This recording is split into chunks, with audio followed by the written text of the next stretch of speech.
filme plutôt l'église, au lieu de filmer à nous.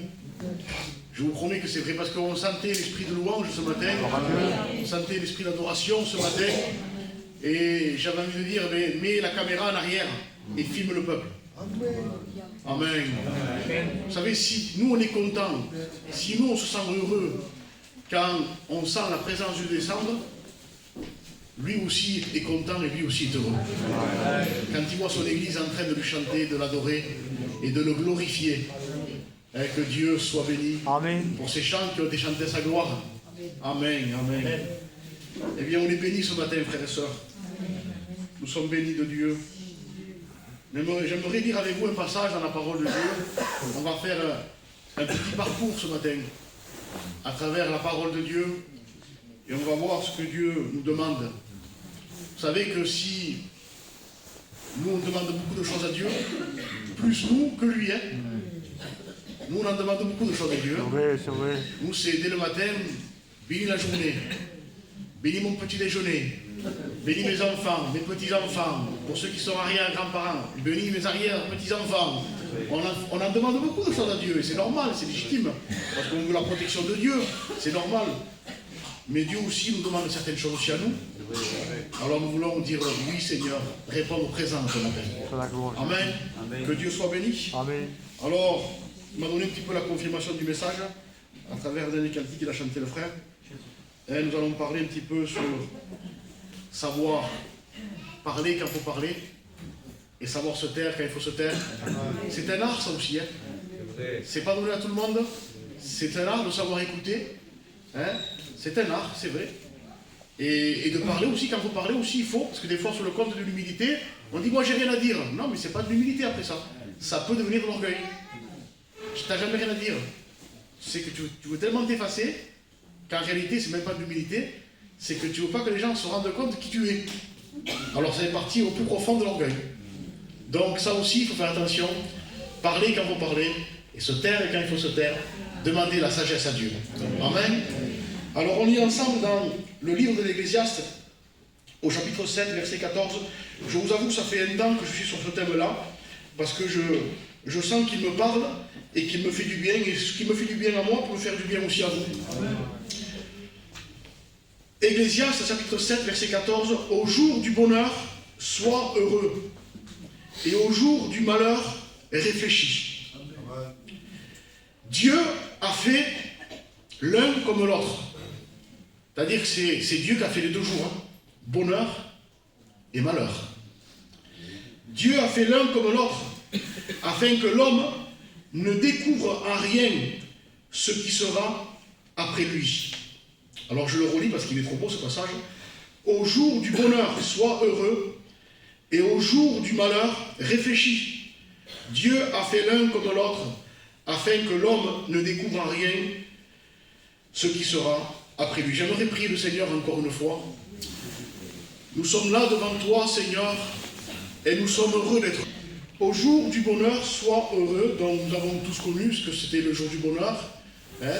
Bien sûr, pour nous les chrétiens, ça a été le jour où on a rencontré Jésus. Ça a été un jour merveilleux, un jour de bonheur, un jour où le Seigneur a satisfait nos cœurs, il a comblé nos vies. Mais aussi dans le monde, je pourrais dire qu'il y avait des jours passagers de bonheur. Hein? Par exemple, quand on a eu 18 ans, on a passé le permis, ça a été pour nous un jour de bonheur. On a eu le permis à 18 ans, pour nous les garçons, ça a été un jour de bonheur. Après, ce jour a passé, on s'est marié à 20 ans ou 19 ans, ça a été aussi un jour de bonheur. Hein? Et ainsi de suite, on a eu des enfants, ça a été aussi un jour de bonheur, c'est normal. Et nos enfants se sont mariés aussi, ça a été aussi un jour de bonheur, que Dieu soit béni. Hein, tout ça, ça fait partie de la vie, c'est normal. Mais il y a aussi, la Bible nous dit qu'il y a aussi un jour, malheureusement, de malheur. Et Dieu nous appelle justement à réfléchir. Et vous savez, frères et sœurs, on ne s'apprend rien ce matin, mais nous avons senti que notre vie, eh bien, a vécu ça il y a plus de 2 ans. Depuis mars 2020, on a senti qu'il s'est passé quelque chose. Il s'est passé quelque chose, bien dans nos vies. On a senti qu'on est rentré dans une nouvelle phase, dans une nouvelle ère, on dirait. où il semblerait que mauvaise nouvelle sur mauvaise nouvelle s'abattait sur la terre. Donc le premier confinement, ça nous a même choqué, certains d'entre nous. Et même pour certains, ce jour de malheur a été même un jour de bonheur. Pour certains, vous savez pourquoi? Parce que dans ce confinement, le monde s'est arrêté, dont les chrétiens aussi se sont arrêtés dans leur activité et ont cherché un peu plus le Seigneur. Beaucoup m'ont dit, que ça me fait du bien ce confinement, que je voudrais qu'il dure un peu plus longtemps. Parce qu'il y en avait beaucoup justement qui étaient trop pris par le courant de ce monde et justement, eh bien, ils s'éloignaient un petit peu du Seigneur. Alors ce confinement a été pas pour eux un jour de malheur, mais un jour de bonheur même. Hein? Et le monde entier s'est arrêté depuis mars 2020. On a senti que tout a été chamboulé. Ça a duré un temps. Et après, on est rentré dans une nouvelle phase. On s'est dit, ça y est, tout est terminé. Maintenant, c'est une guerre qui s'ensuit. Les gens ont peur d'une troisième guerre mondiale. Les gens ne savent plus où se tourner. Les gens ont une crainte. Et nous sommes des enfants de Dieu. Et on ne doit pas demeurer dans la crainte. La Bible dit dans sa parole, il est écrit 365 fois. Ne crains pas. Ça veut dire une fois par jour. 365 fois, ne crains pas. Donc je crois que si nous vivons dans la crainte, dans l'appréhension, dans ce qui va arriver par la suite, c'est que nous ne vivons plus par la foi, mais nous vivons par nos sens. Et Dieu ne nous appelle pas à vivre par nos sens, Dieu nous appelle à vivre dans la foi. Je vous avoue que ce n'est pas chose facile. Quand tout va bien, c'est facile d'adorer Dieu. Quand tout va bien, c'est facile de se réunir ici, ou comme ce matin, on a senti la grâce de Dieu, donc c'est facile d'avoir la foi. Mais quand on est chez nous tout seul, et quand on commence à réfléchir sur les choses, et là on se dit, Seigneur, où j'en suis moi par rapport à la foi? La Bible dit, éprouvez-vous pour savoir si vous êtes toujours dans la foi. Vous voyez? Donc, Dieu ne veut pas qu'on se fie à nos sens, à nos émotions. Dieu veut qu'on s'éprouve pour savoir si nous sommes réellement dans la foi, dans ce qui est écrit. Alors, on a besoin d'une approche de Dieu. On a besoin que Dieu nous visite, c'est vrai. Et on a besoin d'être ferme dans notre confiance. Il y a un passage qui dit dans la parole de Dieu, celui qui est ferme dans sa confiance, tu assures la paix. Job 22 dira aussi, attachez-vous donc à Dieu et vous aurez la paix. Et la paix, vous savez, c'est pas un mot, c'est pas une formule magique en disant je suis chrétien, je suis baptisé, j'ai la joie, j'ai la paix. Ça ne veut rien dire d'être baptisé chrétien. Des fois, on est baptisé depuis 30 ans et la paix, tu l'as perdue. La joie, tu l'as perdue, la joie de vivre, la joie de ton salut, tu l'as perdue. Ça peut arriver, malheureusement. Dernièrement, j'ai fait une prière à Dieu. J'ai dit, Seigneur, redonne-moi la joie de mon salut. Amen. Mais il est important de demander à Dieu, redonne-moi la joie de mon salut. La Bible dira, cherchez la paix et poursuivez-la. Qu'est-ce que ça veut dire? Ça veut dire qu'on peut la rechercher, on peut la trouver, et après on peut s'arrêter. Mais la paix, des fois, elle s'en va. Alors la Bible dit, poursuis-la encore. Et la paix, elle a un nom, c'est Jésus. Amen. Que Dieu soit béni. Amen. J'ai marqué, le mot bonheur veut dire, c'est un état de satisfaction. C'est un état de satisfaction. Je suis satisfait, je sens une satisfaction intérieure, je suis dans le bonheur. Et le mot malheur veut dire un événement qui affecte péniblement, cruellement quelqu'un, affliction, sévère, fatalité. C'est le jour du malheur, ça. Hein? Donc je le redis, malheur veut dire un événement qui affecte péniblement, cruellement, quelque chose qui t'est arrivé, qui t'a affecté, qui t'a touché. C'est le jour du malheur, ça. Et la Bible dira dans Proverbe 16, verset 20, « Celui qui réfléchit sur les choses trouve le bonheur. » Je le répète, « Celui qui réfléchit sur les choses trouve le bonheur. Et celui qui se confie en l'Éternel est heureux.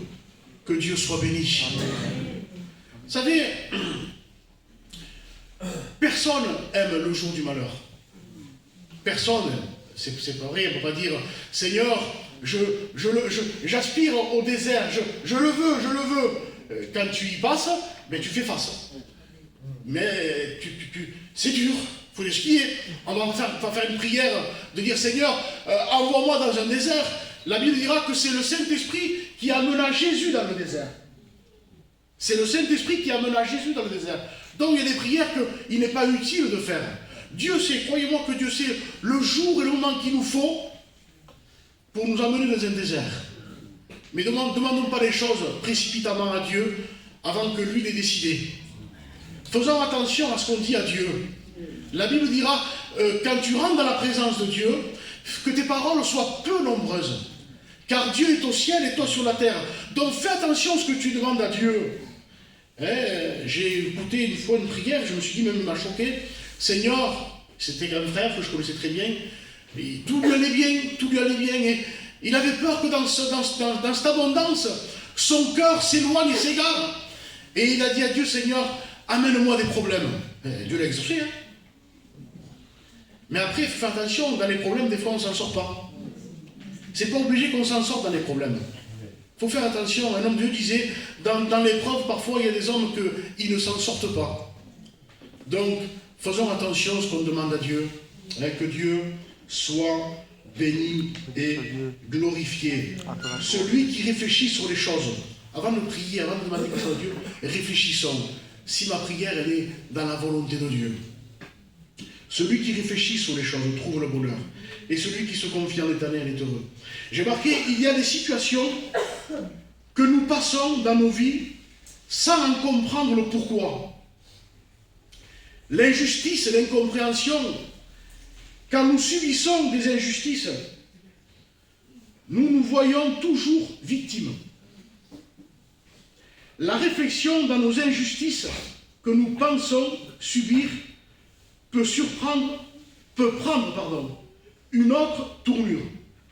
Je vais le relire pour qu'on comprenne bien. Je vais aller doucement ce matin, pour qu'on comprenne le sens, le résumé de la pensée de Dieu pour nos vies. Il y a des situations que nous passons dans nos vies sans en comprendre le pourquoi. L'injustice, l'incompréhension, quand nous subissons des injustices, nous nous voyons toujours victimes de l'injustice. La réflexion dans nos injustices que nous pensons subir peut prendre une autre tournure. Et j'ai marqué exemple Joseph. Joseph, dans son cheminement, dans sa vie, il a passé par un chemin de sa vie où je ne pense pas que aucun d'entre nous ce matin a pu passer ce que Joseph a passé. Il a passé par un chemin où, je pourrais dire, tellement douloureux, ou peut-être que si ce serait moi qui aurais passé par là, je ne m'en serais pas sorti. Joseph, vous connaissez l'histoire de Joseph? Il est le préféré de son père, Jacob. Joseph commence à avoir des rêves, des songes. Et les frères de Joseph, au lieu de le prendre d'une bonne intuition, ils le voient plutôt dans une mauvaise intuition. Ils ont quelque chose de pas bon dans leur cœur. Et en plus que Jacob a porté une approbation particulière sur Joseph. Alors tout va commencer par les songes. Tout va commencer aussi par le vêtement que Joseph a reçu de son père. Ce vêtement, pour eux, pour les frères de Joseph, c'était quelque chose de pas normal. Pourquoi lui et pas nous? Vous savez, dans la vie de l'Église, parfois, il y a malheureusement, pourquoi lui il est plus béni que moi? Pourquoi lui et pas moi? Et il y a comme un ressentiment qui peut naître dans un cœur. Et Dieu connaît chacun d'entre nous et Dieu connaît nos cœurs. Alors, on connaît l'histoire, et au bout d'un moment, Joseph va avoir des songes. Et il va dire, voilà, il y avait dans mon rêve, il y avait 11 gerbes qui s'inclinent devant moi, et qui se prosternaient devant moi. Alors ses frères, pas besoin d'être un prophète, il va dire, qu'est-ce que tu insinues? Ça veut dire que nous, en réalité, puisqu'on est 12 frères, et tu dis qu'il y a 11 gerbes qui se sont inclinés devant toi, et le 12e, c'est toi, quoi. En 2 mots, tu es en train de nous dire qu'on va se prosterner devant toi. Et il dit rien. Et il a un deuxième songe. Alors c'est le songe qui va... Ça va être le chaos celui-là. J'ai eu un deuxième songe et il y avait le soleil, il y avait la lune, et les 11 étoiles encore se prosternaient devant moi. Alors là, c'est le comble. Tu veux dire que non seulement nous, les 11 étoiles, tes frères, vont s'incliner, mais en plus papa et maman aussi vont s'incliner devant toi. Mais là, tu deviens fou, Joseph. Et on connaît l'histoire, hein? On sait ce qui ça va engendrer. Ils vont faire je dirais, un guet-apens à Joseph, à leur frère. Jacob va dire, voilà, va amener à manger à tes frères. Et là, ils vont le voir, et quand ils vont le voir, ils vont, entre frères, entre eux, hein, ils vont se dire, voilà, c'est le moment opportun, c'est le moment à propos maintenant de se débarrasser de ce rêveur. Eh oui, il y a des fois des gens qui n'aiment pas, qui ne supportent pas la bénédiction des autres. Malheureusement, Joseph était béni. Mais Joseph aurait pu être un peu plus prudent peut-être aussi.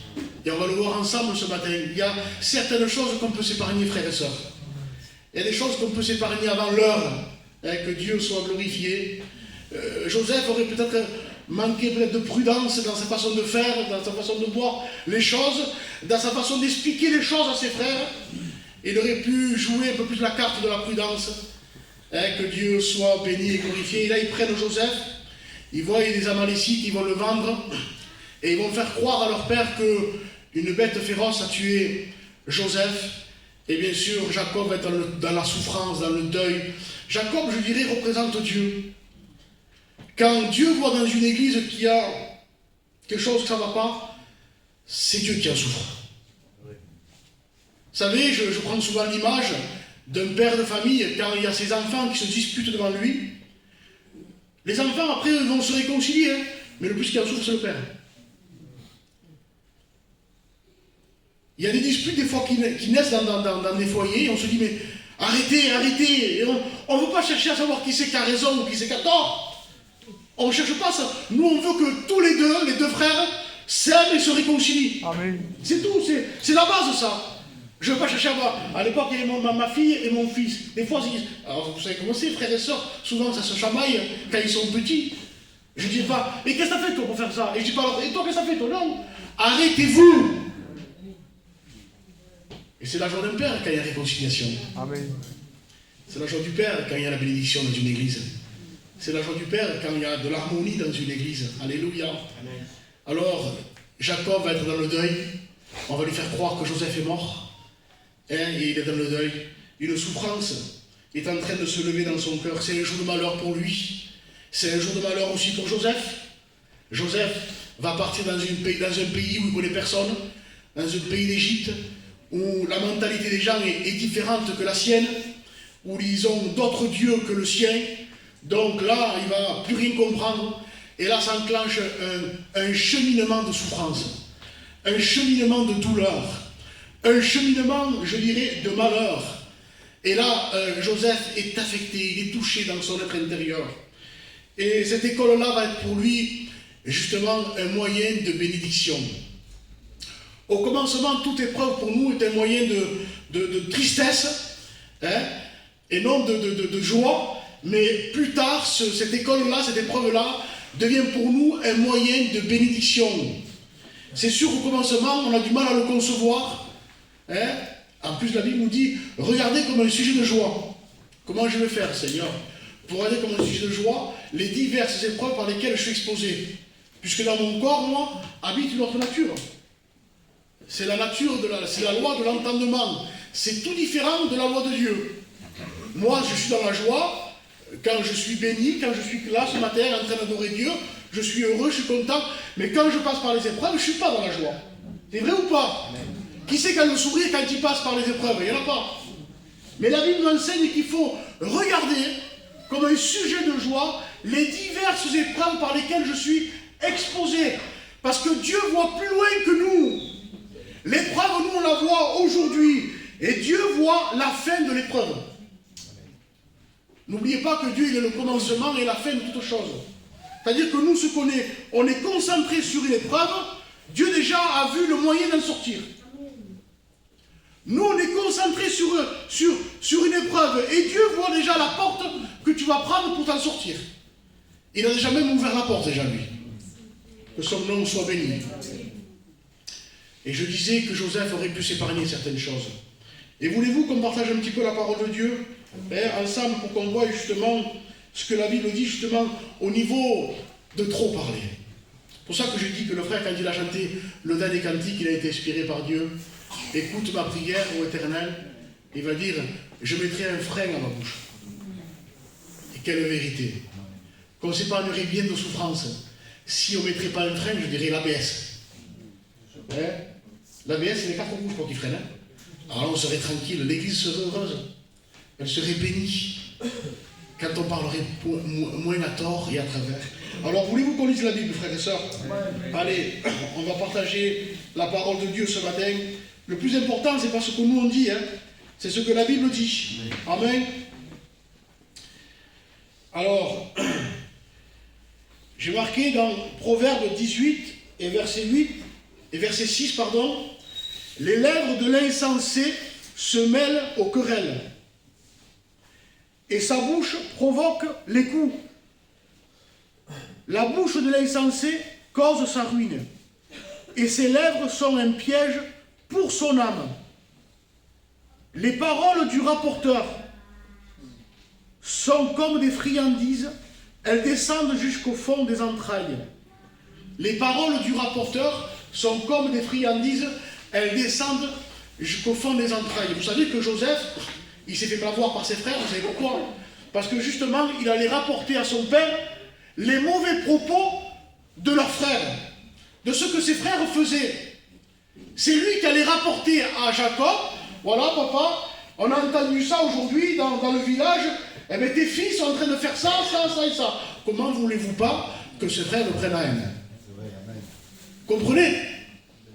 Et là la Bible dit, les lèvres de l'insensé se mêlent aux querelles. Vous savez, c'est dur des fois à lever quelque chose, à démêler quelque chose. Moi j'ai l'habitude, souvent je suis chez moi, et des fois je prends le fil électrique, et j'ai un grand câble, il fait des fois 30 mètres ou 40 mètres. Et des fois il y a des nœuds. Toujours je dis à elle, souvent à elle, aide-moi à dénouer les nœuds. Parce que c'est difficile. Quand quelque chose est mêlé, c'est difficile à dénouer les choses. Et c'est vrai que quand des fois on est rentré dans des choses qu'il ne fallait pas rentrer, c'est difficile d'en sortir. Voulez-vous qu'on lit un autre passage? Dans 1 Pierre.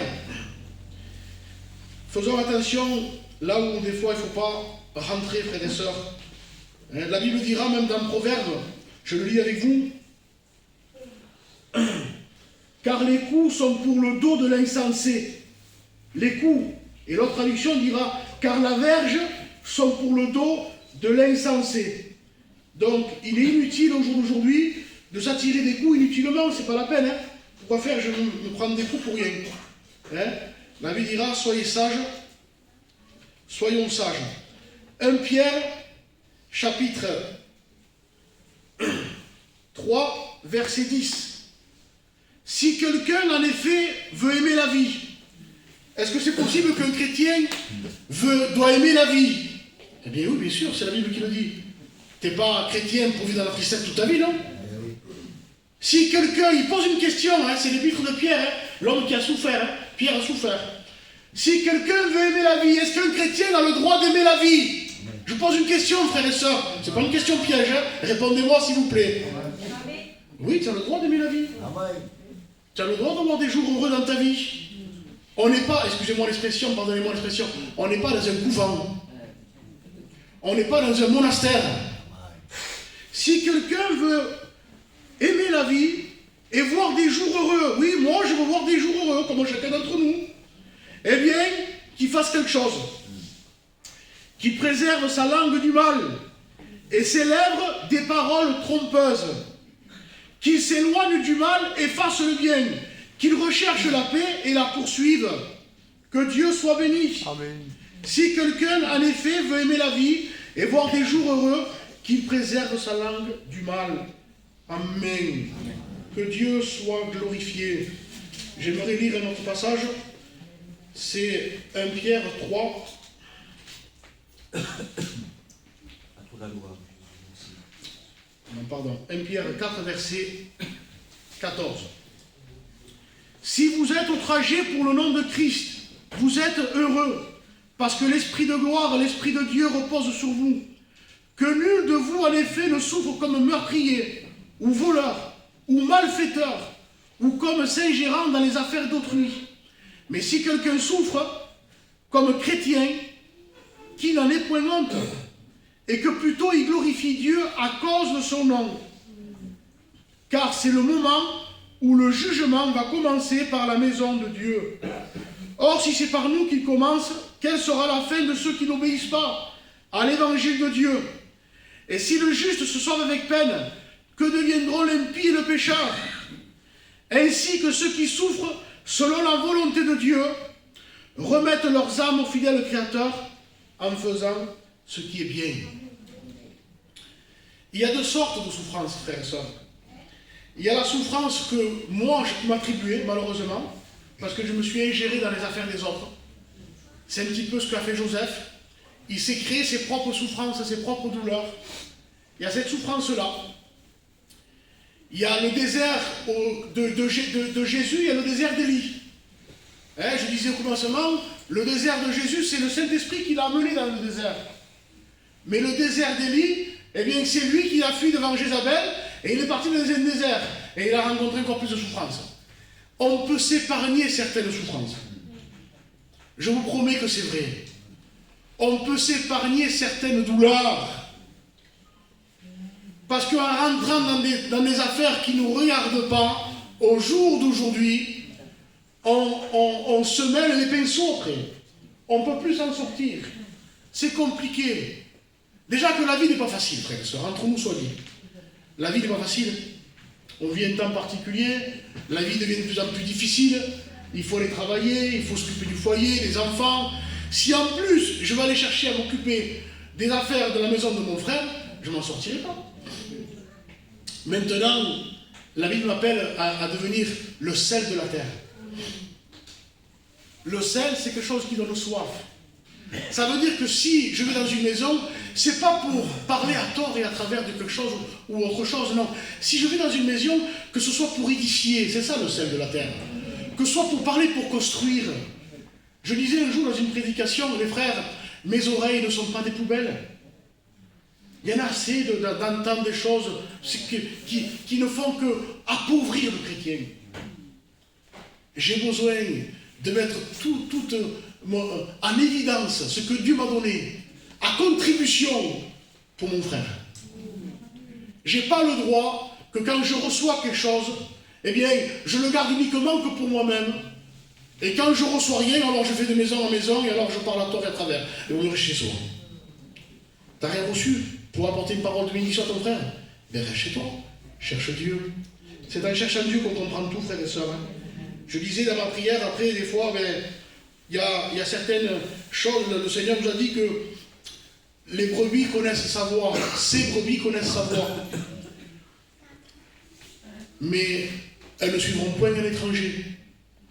Vous savez quand c'est qu'on suit l'étranger? Quand je commence à suivre mon propre conseil. C'est moi l'étranger. C'est mon raisonnement, c'est ma logique. C'est moi l'étranger.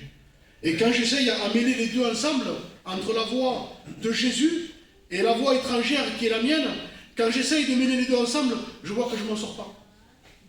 Il faut faire une différence. Il faut que j'arrive à séparer. La Bible dira, si on sépare ce qui est vil de ce qui est précieux, on saura comment? On saura comme sa bouche. On parlera comme lui doit parler. Si on sait séparer ce qui est vil de ce qui est précieux. Mais au jour d'aujourd'hui, on ne sépare pas. On mélange ensemble. On ne peut pas cohabiter. Ça ne peut pas cohabiter l'esprit et la chair. La chair, c'est ce qui me donne raison, moi. Constamment, j'ai raison. C'est la chair, ça. Et l'esprit, lui, au contraire, vous nous donnez tort. C'est rare, hein? L'esprit, vous nous donnez tort à mes logiques humaines, à ma sagesse humaine. Joseph, je vous ai dit plusieurs fois, il aurait pu s'épargner certaines choses. Et la Bible nous parle qu'il y a deux sortes de sagesse. Il y a la sagesse d'en haut, de Dieu, qui est pacifique, conciliante, qui est pure. Et il y a la sagesse de la terre aussi. Et on ne peut pas cohabiter les deux sagesses ensemble, on ne peut pas. Il faut séparer. Amen. Si on ne sépare pas ce deux mondes-là dans notre vie, on va vouloir avancer, mais en réalité, on s'enfoncera comme dans un sable mouvant. On a besoin d'écouter la voix de Jésus. On a besoin de l'écouter à lui seul, frères et sœurs. Que Dieu nous aide à l'écouter à lui seul. Celui qui veille sur sa bouche garde son âme. Celui qui ouvre grand de lèvres court à sa perte.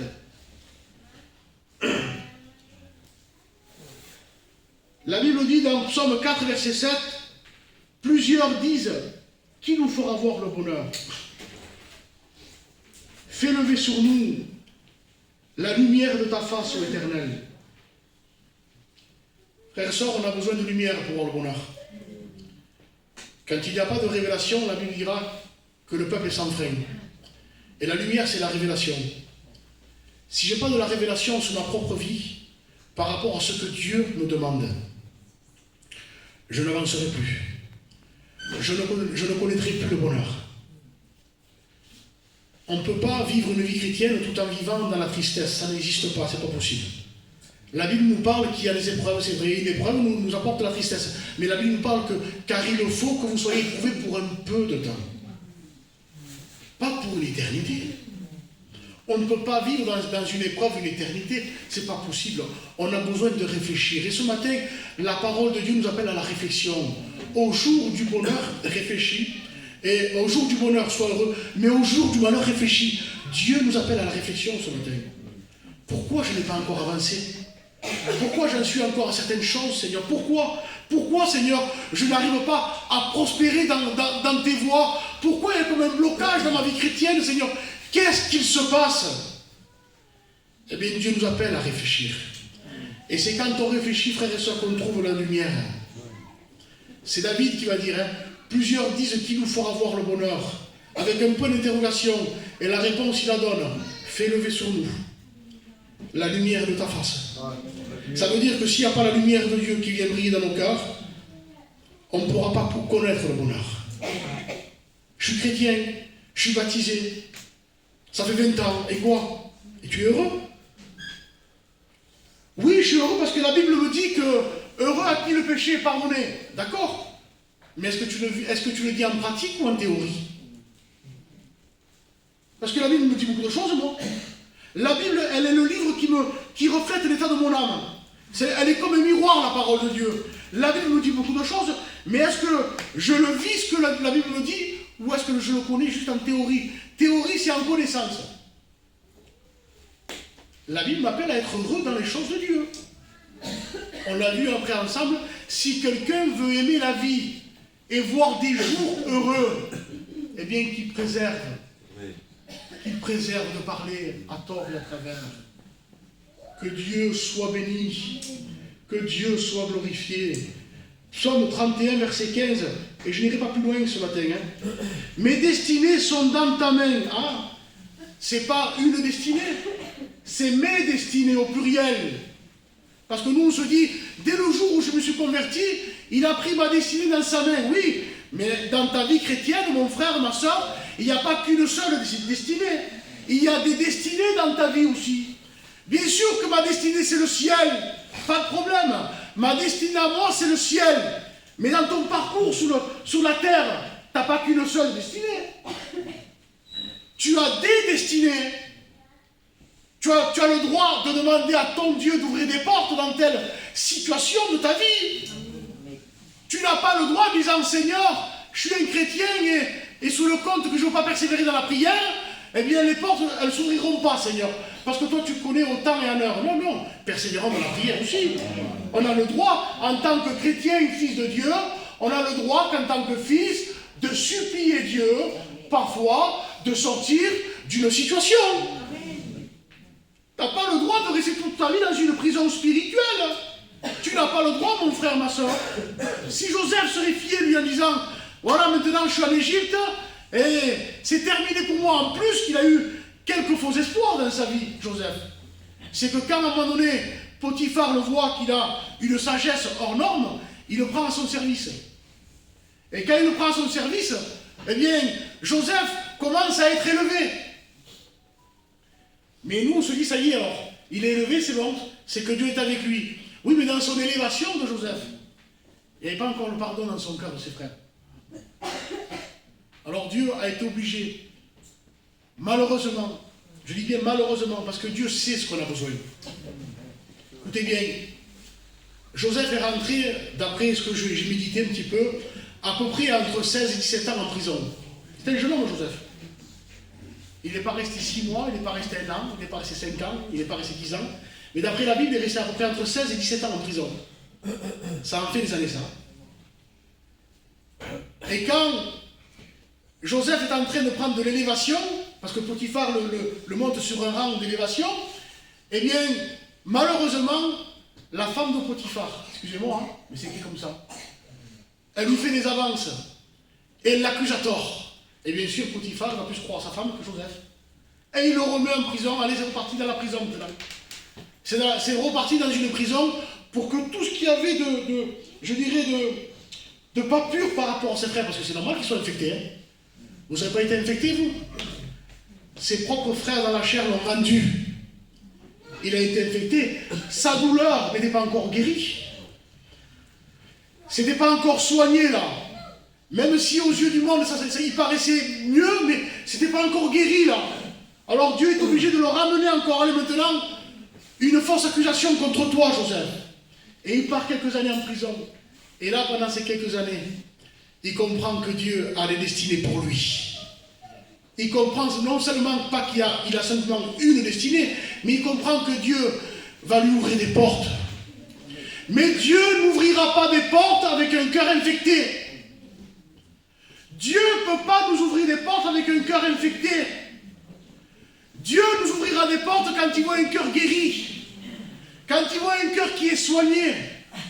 Parce que Dieu avait un plan pour justement les frères de Joseph. Dieu avait un plan pour Jacob aussi. Dieu avait prévu la famine en Égypte. Dieu avait prévu la famine dans tous les alentours. Et justement, le rêve de Joseph va s'accomplir là. Et quand Joseph va passer quelques années en prison, et là il va sentir le pardon de Dieu, il va sentir la guérison de Dieu, il va sentir qu'il n'y a plus de haine dans son cœur. Alors, il va se passer quelque chose dans la prison, parce que tout ce qui nous arrive sont entre les mains de Dieu. Écoutez-moi bien, il y a 2 hommes avec lui. Un fait un rêve, et là Joseph arrive à donner l'interprétation du rêve. Il lui dit à toi dans 3 jours, eh bien, tu vas mourir. Et ça se réalise comme ça. Et l'autre il dit, toi, eh bien le rêve que tu as fait, tu vas être à côté du roi et tu seras à son service. Donc toi tu vas vivre. Et ça se réalise aussi comme ça. Mais par contre, Joseph lui dit, ne m'oublie pas. Et j'aimerais vous dire, frères et sœurs, que parfois même les oublis de Dieu, les oublis des hommes, Dieu s'en sert. Il aurait pu, de suite, l'homme qui était au service du roi, en disant, tu sais pourquoi je suis là? Parce que justement, dans la prison, il y a un homme qui m'a interprété le rêve, et ça s'est réalisé comme ça. C'est un homme sage. Non, il a oublié. Il a oublié. Il y a des situations, frères et sœurs, que même nos frères oublient. Par rapport à nous, hein, on est oublié. Il y a des situations que tu passes, tu dis, oui, mais même pas ils sont venus me voir. Tu es oublié. Et même ça, Dieu s'en sert. Dieu s'en sert parce que quelques temps plus tard, après, c'est Pharaon qui va avoir un songe. Et là, le songe, justement, correspond à la famine. Alors, il va faire venir ses sages, d'après lui, et aucun peut donner l'interprétation du songe. Et là, le serviteur du roi dit, il y a un homme dans la prison, c'est lui qui m'a donné l'interprétation du rêve. Lui va te donner l'interprétation aussi à toi, Pharaon. Et ils le font venir. Et là, Joseph, l'homme sage, Dieu est avec lui. Hein. Quand Dieu est avec nous, Dieu nous donne de la sagesse. Quand Dieu n'est plus avec nous, on s'égare. On perd la sagesse. On devient insensé. Alors, ils font venir Joseph, il sort de la prison. Ça en fait des années quand même. Hein. Ça en fait. Hein. Peut-être certains d'entre nous, comme je disais, on ne serait pas sorti de l'épreuve là. On serait rongé dans la haine. On serait dit, mais à quoi sert de servir Dieu? 16 ans de prison. Et là, il va venir, il va dire, voilà, au roi, le rêve que tu as fait, les 7 vaches, eh bien, grasses sont 7 années d'abondance, et les 7 vaches maigres sont 7 années de famine. Donc il faudra mettre un 5e de revenu, afin que l'Égypte puisse s'en sortir. Et là, le roi comprend qu'il y a la sagesse de Dieu sur lui. Et là, le rêve de Joseph va s'accomplir. Alors, ils font venir les gens. Les gens des alentours, ils savent qu'en Égypte, il y a de quoi subvenir à tous les besoins. Et là, au voyage, Joseph qui voit, il voit ses frères venir. Ses frères ne le reconnaissent pas.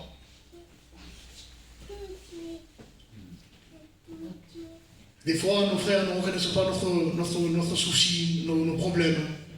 Et le principal, c'est que Joseph, qui représente Jésus, c'est une représentation de Jésus, Joseph. Eh bien, le principal, c'est que lui, il le reconnaît. Frères et sœurs, si dans vos souffrances, vous pensez être seuls, le principal, même si vos frères ne s'aperçoivent pas de vos souffrances, le principal, c'est que lui, Jésus, connaît vos souffrances. Et il est important de les faire connaître à Dieu. Toutes nos souffrances, il faut les faire connaître à Dieu. Au lieu de crier au secours, aidez-moi, des fois, il semblerait qu'il y a comme une oreille dure pour entendre, mais on n'est pas Dieu, nous. Dieu attend ce moment depuis longtemps dans ta vie. Que tu cries à lui en disant, Seigneur, sors-moi de cette épreuve. Sors-moi de ce malheur, Seigneur. Et même Dieu, tu peux même lui dire, Seigneur, en réfléchissant, Seigneur, avant de crier en disant, Seigneur, c'est à cause de l'un et à cause de l'autre que je suis là-dedans, tu pourras faire comme Joseph. Après, il va comprendre, Joseph. Ce n'est pas vous qui m'avez envoyé ici, c'est Dieu. Quelle sagesse. Des fois, on nous dit, c'est les frères qui m'ont envoyé dans une prison. Non, ce n'est pas les frères, c'est Dieu. Et quand c'est Dieu qui nous envoie dans une prison, c'est pour qu'on s'en sorte un peu mieux encore. Et pour qu'on devienne après un moyen de bénédiction pour nos frères. Réfléchissons sur notre état. Demandons à Dieu de la sagesse. Demandons au Seigneur, pourquoi je suis rentré dans une prison spirituelle? Pourquoi je n'en sors pas, Seigneur?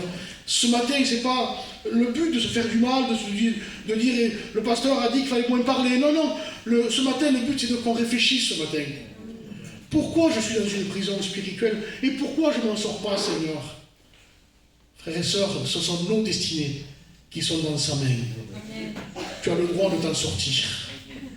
Tu as le droit de prendre ton courage à deux mains. Et Dieu, maintenant, je m'en sors. Comme disait l'homme dans la parole de Dieu, je me lèverai. Et je dirai à mon Père, Père, j'ai péché contre toi et contre le ciel. Mais il faut prendre une position ce matin. Levons-nous ce matin. Le sortons de cette prison spirituelle qui nous enveloppe, qui nous fait vivre dans les ténèbres. Non, non, sortons. On est appelé à vivre dans la lumière. Et Joseph a reconnu après ses frères, et vous connaissez l'histoire, il a pu nourrir ses frères. Mon frère, ma soeur, l'épreuve que tu es en train de passer, elle peut avoir un but dans ta vie. Nourrir tes frères. Que Dieu soit béni. On prie le Seigneur ensemble. Tu commences, Michel, à prier. Pour la gloire. Seigneur, je veux te remercier ce matin.